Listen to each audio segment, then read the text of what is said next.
Hello everyone, welcome to another cast. This is going to be CEVO Season 5. We have Leviathan going up against Root Gaming. My name is Diatone. With me is the one and only Boss Hog. How you doing, Boss Hog?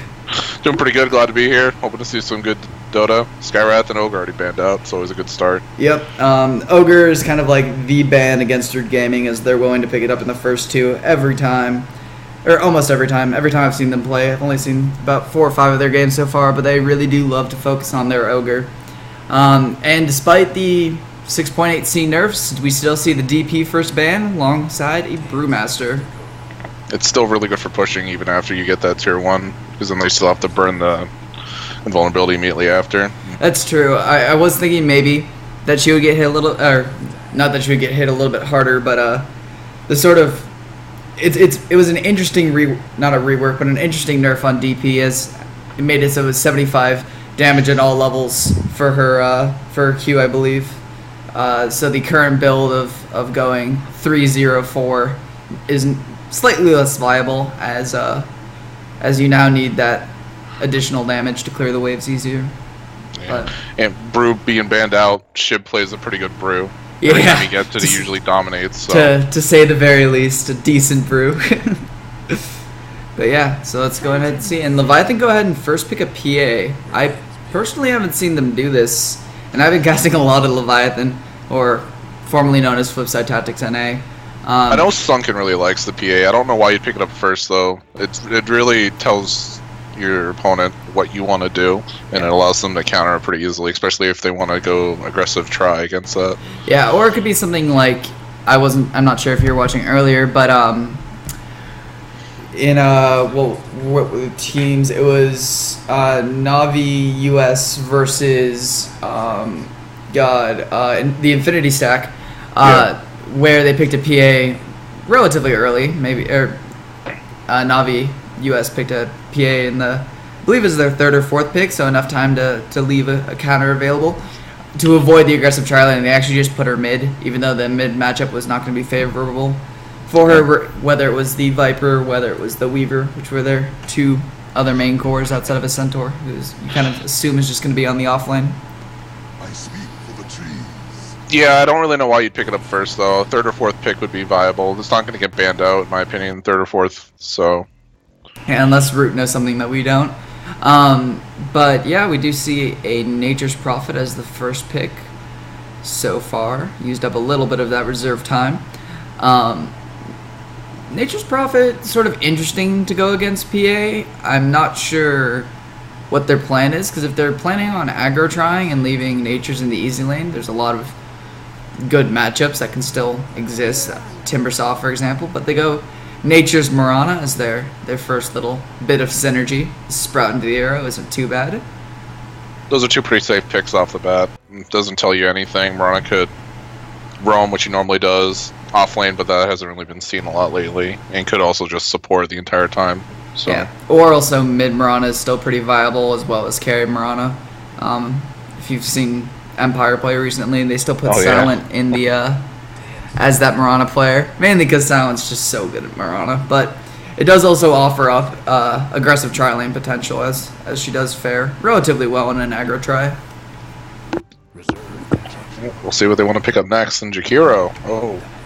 It's a very good pick against the Nature's Prophet. Can not only interrupt that TP while in Sprout, as you don't need the vision. Ice Path is a cool ability, but it also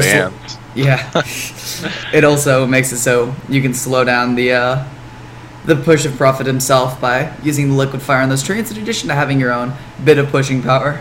You need to make sure you have a little bit of push in most of these 6.78 or 6.82. Whoops, which patch are we in?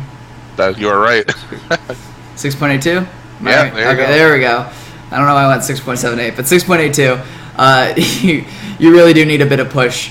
And same in 6.81. 6.81. Yeah. Wow, my brain is just like not working right now. But you needed a bit of push in these lineups, as taking towers off of kills has been very important. More so recently, working through the increased health on those T2s, as well as the T3s. But Leviathan, with those absolutely perfectly targeted bans up against Rude Gaming, just saying, like, nope, we're not dealing with Nature's Prophet split push and Naga Siren Terrorblade split push. That's just not going to happen. If anything, with that Jakiro pickup, I might see a little bit of pushing coming out of Leviathan here. I mean, picking up the Bane on Rude Gaming's side, they're going pretty single target right now. The typical Bane Mirana, if they're going to double support, fourth pick's probably going to be somebody that can jump in. Maybe a Centaur or something like that wouldn't be terribly surprising. So you can do the Bane into Hoof Stomp setup if the Mirana's not around. You can even just stay as a very potent dual lane if the Mirana wants to go roam looking for a stray arrow in mid or something. But yeah, it is looking more and more like an aggressive tri lane, or at least an aggressive dual lane to put pressure up on that PA, which would then suggest that the Prophet would be easy lane or mid. Or mid, yeah. I don't know. Depending if Leviathan play it right and they pick the Phantom Assassin to go mid against the Prophet, if that's the way it's going to line up, I think PA is going to have a much better time. Yeah, but they do go ahead and pick a Weaver. I'm feeling like this is going to be a Jenkins Weaver, just because the Leviathan has been running these 3 very greedy cores as of recently. The last 2 or 3 games I've casted of them, they've really liked to just... If Shibby can't get his Brewmaster, then they're just like, alright, we're just going to go all-out carry and get stuff like Jenkins on an off-lane Troll Warlord with an Abaddon support or something like that, and just see what happens. But it could be a Jenkins Weaver, or it could be Shredder's hero. Wouldn't be terribly surprised if it's Shredder's. Probably be Shredder's. Shredder's usually pretty good with the Weaver. I don't know who's going to play the PA though. It's going to be a pretty interesting pickup. I'm thinking now with this Abaddon pickup, it's going to be an off-lane PA with an Abaddon support. Like, I know that sounds very, very weird and unconventional. No, it sounds pretty good, because depending on if they're expecting the Bane Mirana to be bottom, Abaddon's going to be able to take that Nightmare off pretty easily. Yep, or if they're expecting an aggro try and Prophet in the easy lane, they can just completely dodge that matchup. And force some very awkward lane switches.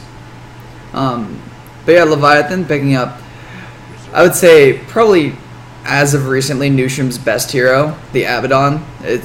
His Abaddon play has just been, like, unrealistically good. Yeah, the last game that they played in the Summit where Newsham was Abaddon, really strong. That was really crazy. Yeah. Did a lot of work. It was... Abaddon Skywrath did a lot of work that game, but unfortunately they don't have the Skywrath to pair with it this time, so we'll see what the 5th ban for Leviathan is. Yeah. They're probably going to be looking for... I'm going to guess... I wouldn't be surprised to see a Centaur ban here, or another split pusher. As either they're going to force Root Gaming to commit to the split push, or I don't know, like Root Gaming right now doesn't seem to have quite a lot of team fight. They have the puck, which I guess now they're expecting to be played in... I don't know with that Storm Spirit ban. I'm guessing they expect the puck to not be mid. However, the last game I watched of Root, they did have Tolera playing that puck in the middle lane. So I don't know, interesting ban. I really don't know what they pick up here for Root. I wouldn't be surprised if they picked up a Legion Commander here just for that snowball. But or Timbersaw. Timbersaw works too. That does delegate the Mirana to a support role, which I don't have too many quarrels with. I do like to see her getting at least a reasonable amount of farm. I like to see her in the 4 position at the very least. But with a Bane there too, won't be getting the Blink Dagger or the Force Staff really terribly quickly. But it does leave there, so it will just be like a dedicated roaming Mirana Bane. Then with a puck mid, a Timber off, and a Nature's easy lane, I'm guessing. But there's a lot of pressure on that Mirana Bane then to get kills. Yeah, it could also go Furion jungle with Mirana Bane just in the safe lane just to get rid of the Mirana farm, because it's really dangerous in 6.82 to only have 1 carry. So that's true. But they could also be relying a lot on the snowball of Puck and Timbersaw. Those 2 heroes get rolling, they can build enough space for the Prophet to get up an MKB, a Hex, stuff like that. Wouldn't be terrible. At this point, actually, I wouldn't be surprised if a Silencer gets picked up. Oh, they go with the Shibby TA. TA destroys Puck mid, like, absolute. That's like one of the few hard counters left in the game. All right, let me just take a sip of my coffee, and we'll go ahead and go through the teams. You want to go ahead and introduce the side of Leviathan? I will definitely go ahead on that. On the Phantom Assassin, we have Shredder, their hard carry. On Abaddon, we've got Nusham, patented Abaddon so far, doing very well. Jenkins taking up the Weaver and going offlane with Abaddon.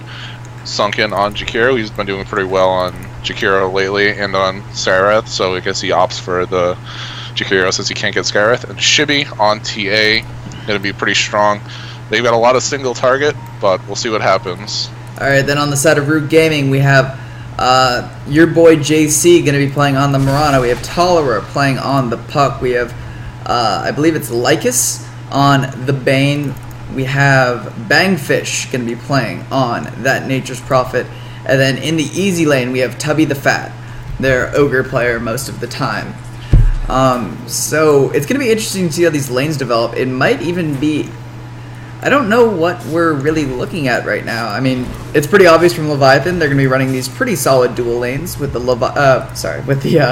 Jakiro as well as the PA going to be going top, and Weaver Abaddon has been a personal favorite combination of mine since Goblak tried to introduce the Weaver Treant Protector way back pre-TI4.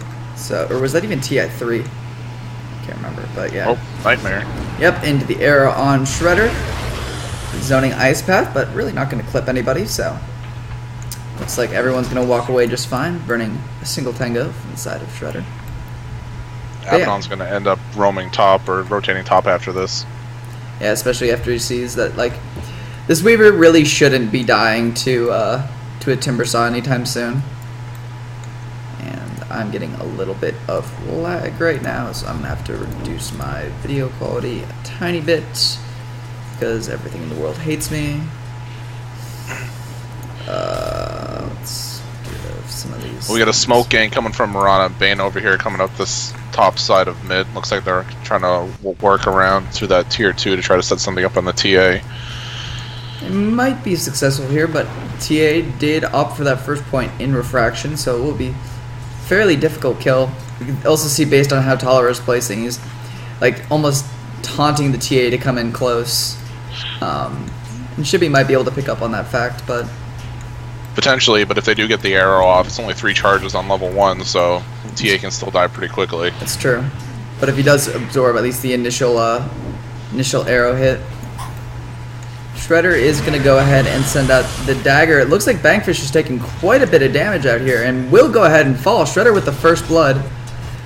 Just very awkward positioning from the Nature's Prophet there. Not really sure what his plan was, but Looks like he wanted to do that pull. Yeah, oh, I forgot to mute you in-game. Whoops. Let's see. Mute co-broadcasters. There we go. Whoa, did everything break? Yeah, everything broke. And now it's fixed. Yay. But Root is spending a lot of time just like perched up on this lane. I guess just waiting for Shibby to go, but Shibby's holding on to the extra point now. Having not seen any of the supports, knows that a gank is probably coming, is just going to go ahead and hold on to there. In fact, sends the courier all the way to the right, which is a very interesting play, as they were just waiting for that courier pickup, and it never came. So very smartly played by Shibby there, realizing, hey, I haven't seen the Mirana or the Bane, and no one else has, so let's not send the bottle right through mid. After that first blood, though, Bangfish does go to the jungle, doesn't want to try to give up any more deaths to that top lane. And as for the 2 supports on Root not doing anything, now the 2 supports on Leviathan aren't doing too much either, sitting up there trying to guard that PA. Yeah, especially considering that this is warded, and there is now money out on the side of Sunken that he can go ahead and buy sentries along with that Abaddon, but they're going to be wanting to save it for boots. So Sunken's just going to go ahead and stack again. Does he get it? No, he actually doesn't. That camp is very hard to stack after a triple. But yeah, this is kind of interesting that the TA has been so passive in this lane because of the fact that he hasn't seen that Bane or the Mirana, that he just hasn't been last hitting like nearly as well as you would expect, at least.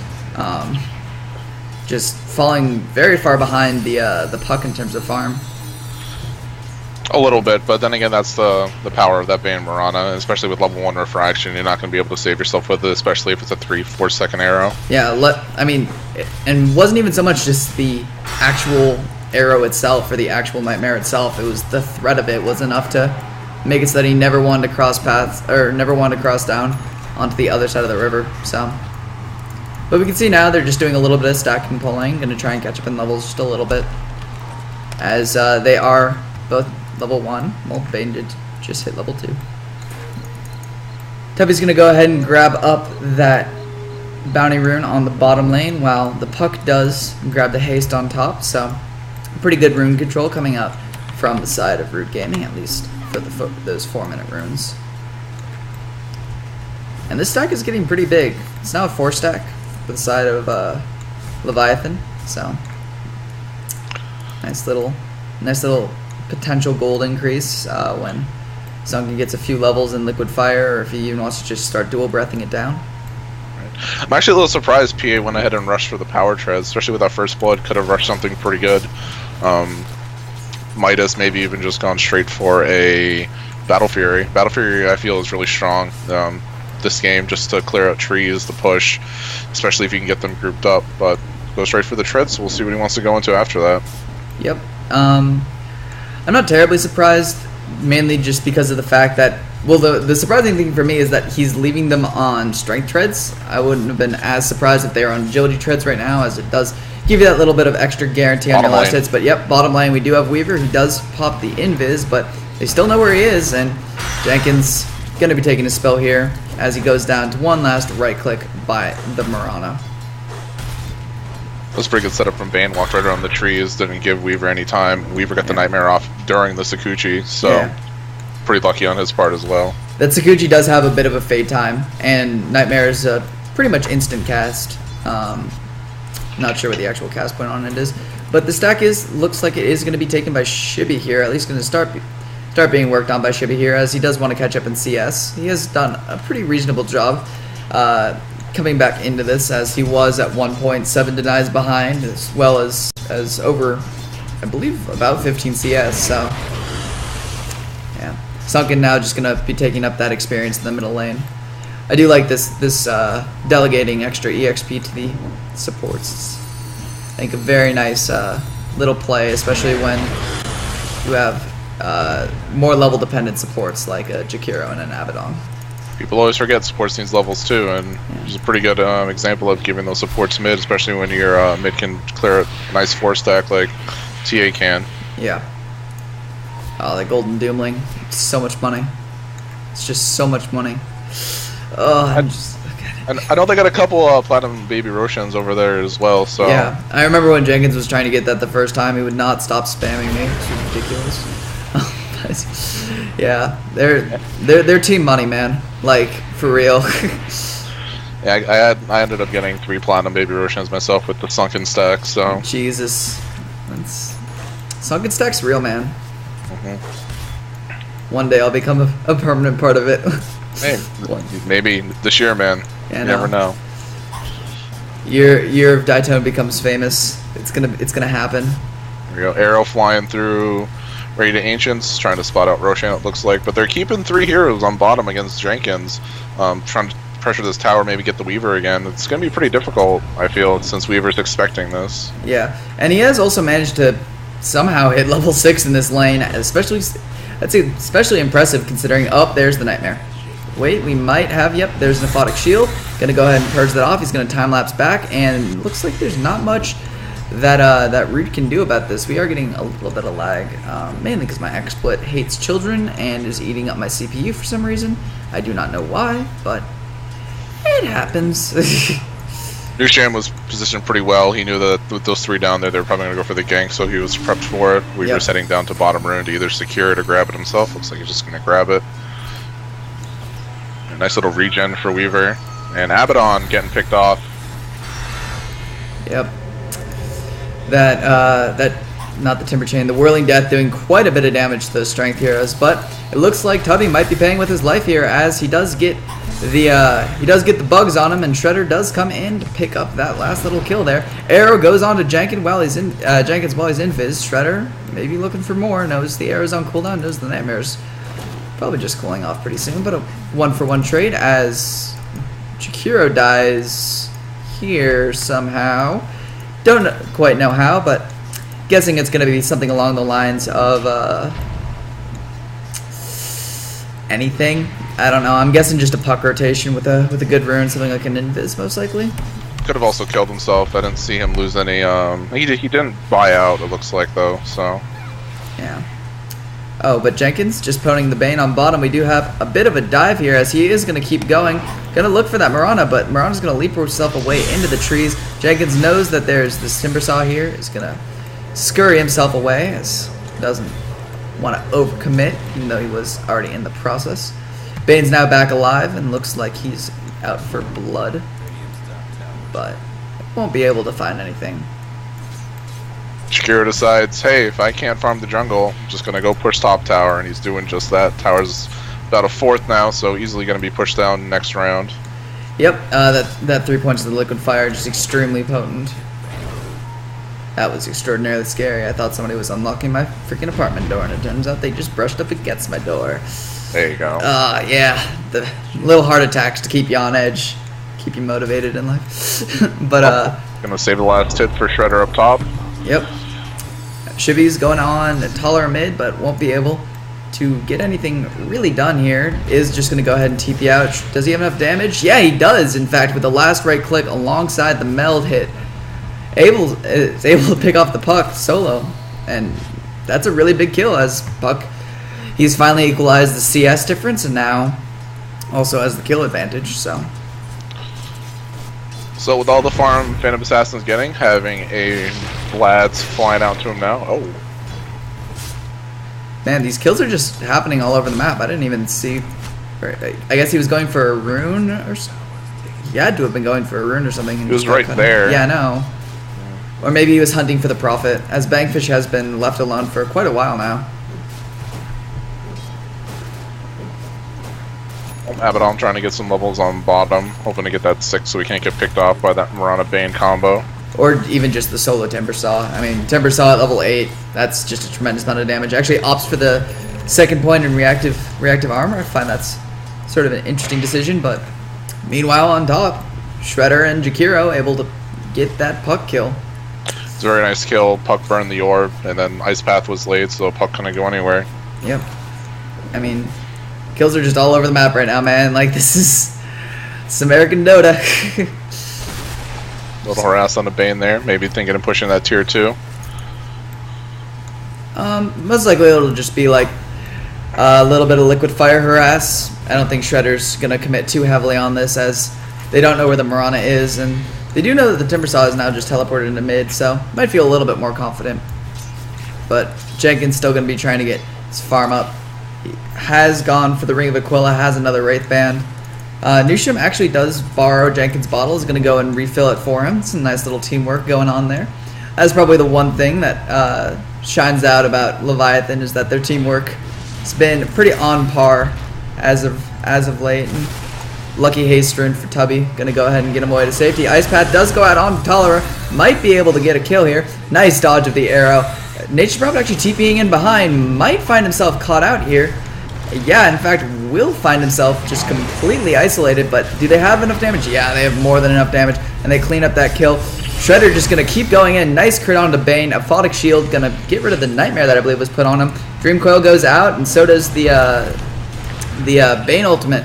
But, I mean, heroes are just falling left and right here. We have a full 5-man wipe coming out from the side of Leviathan, trading only their Phantom Assassin. Jesus.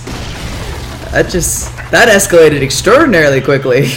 Abaddon with the clutch shields, going ahead and get a double kill when Timber Saw came in. Yeah, that was awesome, man. There were so many different things going on in that fight, and it all started with just the Nature's Prophet being like way out of position, for lack of better words. So he just, I guess he thought his team was going, and his team was like, nope, we just lost one, yeah, I don't know. It was a very weird engagement, but Leviathan gonna happily take that 5-for-1 trade, and Shredder goes ahead and calls out for the pause. We're gonna have to pause if we go ahead and look at the supports now. Both supports on the side of Leviathan are level 8 respectively, while on Root we got 5 and 6. Supports are going to play a huge role in this, in my opinion, just because if you don't have the levels on Jakiro or Abaddon, you're not going to be able to do too much. And we can even look at the experience graph showing they have a 6k experience gain on Root. Yeah, it's not surprising at all. I mean, if we look at the offlaners, so Bangfish was the technical offlaner for Root, even though he did abandon top to opt for the jungle, sitting at level 8, while Jenkins, who has 2 kills but also 2 deaths, is still sitting at level 9. The easy laners are obviously the same level, both sitting at roughly level 9. But if we look at Shippy, Shippy's rocking the level 11 right now with 2-0 and 4 with 54 last hits, just making the best of a bad situation as he was pretty much tri-camped mid for the first about 4 minutes of the game. In fact, had to run his bottle like this in order to make sure that it wasn't sniped off. But yeah, I mean, he's made a great recovery. Yeah, and if you look at the net worth of both the Jakiro and the Bane, they're slowly creeping up on that offlane Furion. So, I mean, as well as the Puck. I mean, the Puck's only 500 gold ahead of that Jakiro, while Shibby is pretty much on par with the Phantom Assassin right now. This early game looking very, very strong for Flipside Tactics. Or sorry, Leviathan. I've got to beat it out of me eventually. They dropped that sponsor, man. Come on, they're still looking for that perfect one. Oh, God. Well, we see Jakiro picking up the Staff of Wizardry, probably going for a Yules or we do have an arrow onto staff. Jenkins. Sorry to interrupt you, but we're going to have a Timber Chain all the way through after an arrow follow-up, and that's going to be an easy kill on to the Weaver. Moran does get 6 off of that kill, so we'll pop the Moonlight Shadow. Moonlight Shadow. Yep, got it right the first time.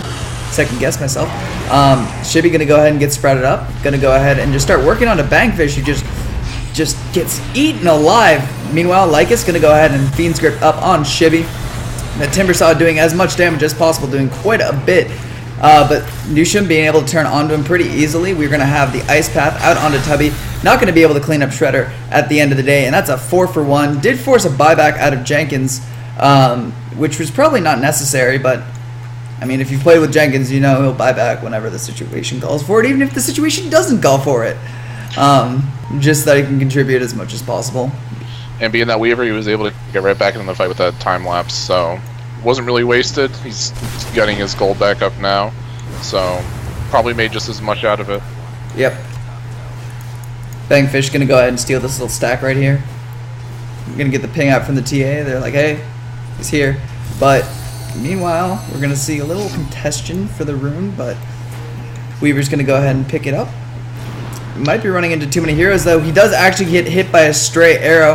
Cholera going to go ahead and not just pick up the kill. Shibby actually cleaning up the Puck on the back end of it, so still a fine trade for them, as you want the TA to snowball as hard as possible. In fact, blinked into the trees and was only able to engage because the Timbersaw cleared those trees for him. Something else I've actually noticed so far, if you look at... oh, sorry, Shibby's getting too many kills. Yep. But yeah. Jenkins opted to put 2 points into his stats as the Weaver. Really? Oh, that's really interesting. Opting only for the level 2 Gemini attack. Maybe just realizing that he needs to stay alive as his main focus, but Lycus might be taking a fall here.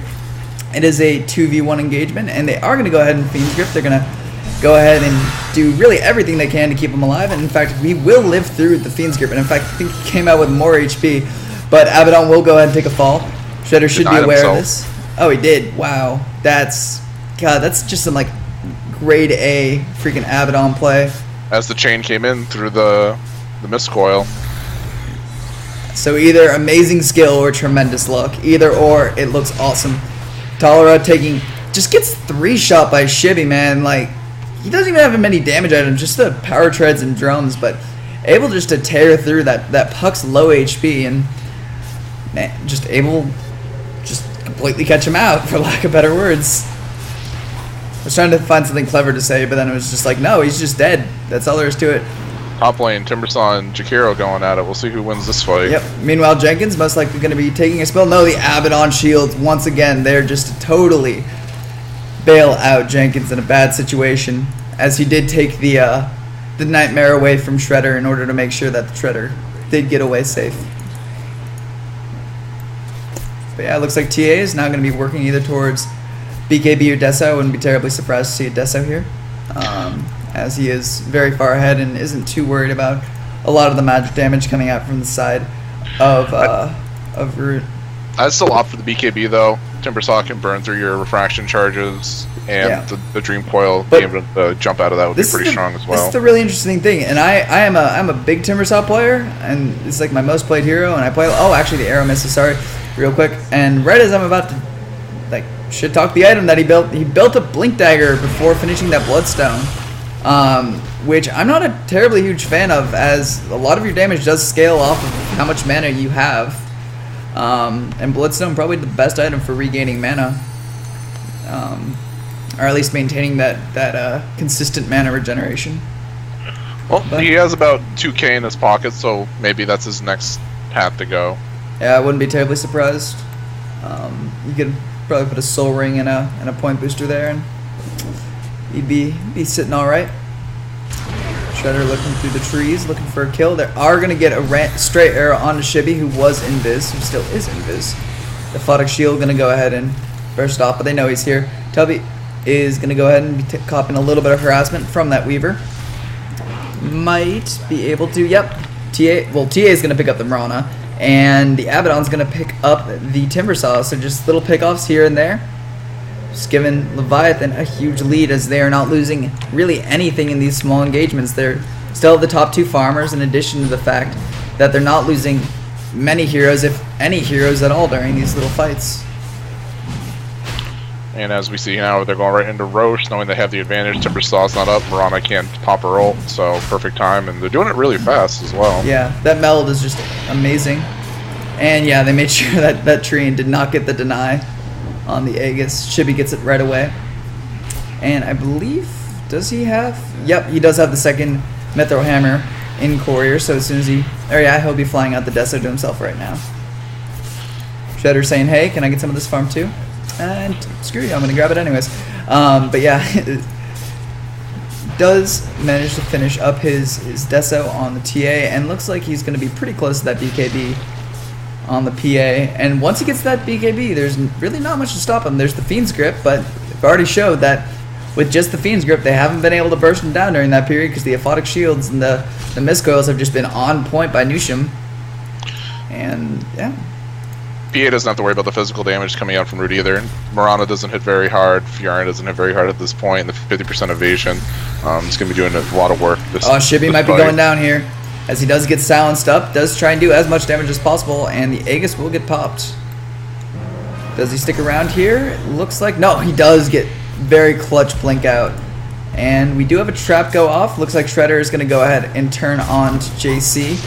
Just going to go ahead and crit down that Mirana. So they trade Aegis for a Mirana kill and a smoke. Not too bad. Not the best, though. Shibby. I mean, it's kind of hard to fault a player for getting 5-man smoked when really haven't been showing themselves too much on the map to begin with, just for fear of pickoff. Yeah, I mean, being Mirana is always going to be strong even toward the late game, especially if you can get it on unsuspecting players. Shib's pushing down that mid with that Deso, doing a lot of work, but Timbersaw is going to scare her off.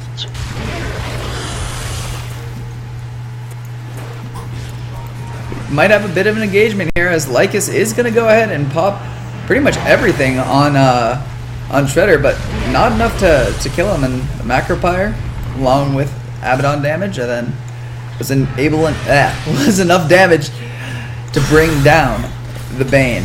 Now we have Shredder. He's going to pop the BKB, jump on Tubby. Tubby is going to get stunned up by that Ice Path, and might be able to get out of here alive. We do have an arrow that looks like it was preemptively chasing, but Tolera, not sure if he wants to be there anymore, man. He's going to go ahead and re-jump in. He does get the Dream Coil onto 3, but, I mean, what's it going to do? His team doesn't have follow-up. And they're just going to keep working on this tower. Little by little. With that Liquid Fire. Yeah, I don't know what Timbersaw was doing jumping in there. Could have cost him a lot more, but they only lost the puck, so it's going to cost him a tier 2 as well, but they don't want to defend it. Jenkins just go ahead and split pushing top lane, forcing the deny on the T2 up there. Yep, more and more map control going the way of Leviathan. The next main objective is going to be that mid T2, which is already extraordinarily low. And if they can secure the rest of map control and keep farming up, they're going to have this late game pretty much in the bag. Yeah, especially with Weaver going for that BKB DotA. He's almost got it completed, just about another 1,200 gold. Yep. There's a game earlier. It was the game with the Infinity stack that they had their one position Weaver going for this build, and I wasn't terribly fond of it. But I really don't mind it on a 3-position Weaver, as your main goal is to be annoying and stay alive and just be a nuisance to deal with, as well as having those bugs up to reduce the armor. And since the TA has already gone for the Deso, that responsibility is no longer on you, and it's more of just amping up your team's damage. So I don't mind this build nearly as much, as long as he goes for some form of damage item as his follow-up. I actually really like the BKB here. Jenkins knows if he gets the BKB off, even if he gets Fiend's Grip, it's not going to do anything. Timbersaw's not going to do much. Bane's damage is going to be null and void, and as soon as he gets out of the Fiend's Grip, if he took too much, he'll just time-lapse out. So I actually really like the BKB first. Yep. I'm not going to argue with you there. Shibby does get hit by a stray arrow, but just going to go ahead and... Telva's going to go ahead and jump in, doing everything they can to keep him alive, and in fact, Shibby's just going to go ahead and turn it. He just has so much damage that they don't even care. Sunken with the nice Yules on the Bangfish. He is under sentry range, but goes sceptered up, Shibby hit by another arrow, just not his day for dealing with arrows. He is going to get just everything is going to be unloaded onto Shibby from that Abaddon in order to make sure that he stays alive for as long as possible. Meanwhile, we do have a Dream Coil going out, but Shredder, that BKB up, doesn't really care terribly much. We do have very nice Yules coming out from Sunken, making sure that the puck couldn't disjoint, and that's a double kill going the way of Shredder. So another 4 for 0. I mean, just got some furious pings coming out from Sunken, saying like, or not from Sunken, sorry, from Shredder, just saying, hey, let's do this, come on. And yeah. I really don't see how Root are able to defend the high ground either, especially with that Jakiro Yules. Timbersaw's not going to be able to do much in their base without the trees. Oh my god, that Bane. He just doesn't exist anymore, man. But yeah, we see the Blink Timbersaw trying to do the best he can to initiate or do any form of damage, but it really just doesn't do as much as a lot of other builds. Not a huge fan of it. I'm gonna argue this to my death. I don't know what that arrow was, just completely off the mark. And Nusham now with a mega kill streak on that Abaddon, and the GG well played gets called out from the side of Root Gaming. Really, not a lot they could do. We do have the Manor Pause from it's auto pauses. Okay. Oh yeah, for auto pause for DCs, but yeah, just nicely played by Leviathan, not Flipside Tactics. And able to take a nice clean victory just through a series of intricate pickoffs. Yeah, Leviathan was strong right out the gate. They really couldn't do too much, especially with the Weaver and the PA putting a lot of work in, and especially the TA getting that early blink into Deso. 20-minute Desolator on that Templar Assassin really does start to do work, and as you can see, should be 11-0. Yeah, especially after drums and being like completely zoned out of mid for an extended period of time, essentially forced to take in a large stack to catch up his farm. But yeah, just all around nice play. I'm not sure where the puck pick really fit into their lineup, and they really lacked a lot of carry potential. But this wasn't even the carry portion of the game, and you can still see they just got BKB. They realized all the damage from Root is magic, so let's go ahead and just build a lot of BKBs, pick BKB heroes, and kill them a lot. I think that's what Root was going for, though. They wanted to grab the puck for the team fight before they got the BKBs, but unfortunately, Leviathan kept them down the entire time. So, yeah, that Abaddon continuing to do a tremendous amount of work for the side of Leviathan. Teams are gonna have to consider start considering banning that out, because Nusham might be the next PPD. Oh my god. Yeah, as good as Abaddon is, I don't think he's really worth the ban, though. He is strong, but he can be easily shut down, especially as a support. But this game, we saw Abaddon and Jakiro completely out-leveling the entire enemy team just because of all the strong team fights they took. So we'll see what happens in Game 2. Yep, and we'll be going into Game 2 very shortly. As for now, this has been Game 1. My name's Ditone. That's been Boss Hog, and we'll see you for Game 2.